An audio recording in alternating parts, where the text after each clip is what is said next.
Disclaimer that I probably should have made the last video, but this is a fan's best educated guess in a scenario of two people of fiction coming together. This is in no way actually 100% confirmable, and only the writer can really choose who wins. With that being said, enjoy the video.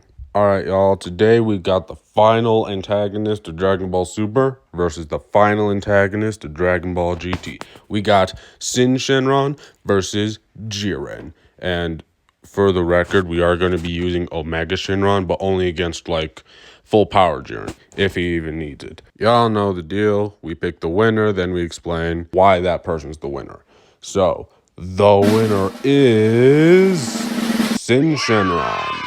Syn Shenron is faster, stronger, and tougher than Jiren is, and he's even more versatile with his negative energy, which can, tear open space-time to, take someone different places, or just his negative energy alone could destroy the universe. And things don't look much better for Jiren when they power up. Enter Omega Shenron versus full power Jiren. Now Omega Shenron has straight up superpowers like electric slime, pyrokinesis, and cryokinesis. Not to mention that each one of the shadow dragons that Syn Shenron absorbed to turn into Omega Shenron, they, individually on their own, each one could destroy a galaxy. And now Syn Shenron, who is also capable of that and was already stronger than all of them, now absorbed all of them. Compared to Jiren, who just, powers up. Now, I came to this pretty cut and dry answer from looking at, the shows rather than the feats. I did look at their feats and kind of, compare them.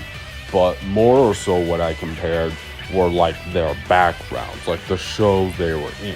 Because, as I mentioned in the last Versus video, which y'all should check out, it was Baby Vegeta versus Goku Black.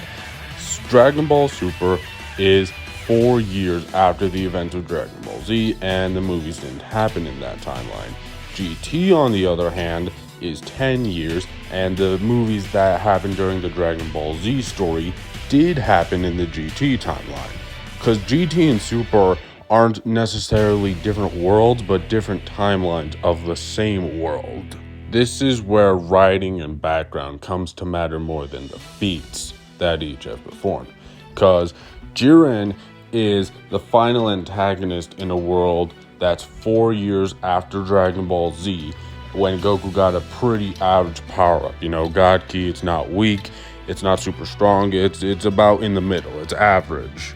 And we're putting that up against Syn Shenron, who, actually, you know what, I'm actually just gonna switch the image back to Syn Shenron versus base Jiren, because this is less about forms and more about background. Back to what I was saying earlier, Syn Shenron is the antagonist of a Goku who not only in his version of Z faced more fights and got more Zenkais, but then proceeded to train for 10 years afterwards. In other words, Jiren, even in his full power state, is a big fish in a small pond. This would also be the case for a Mastered Ultra Instinct Goku.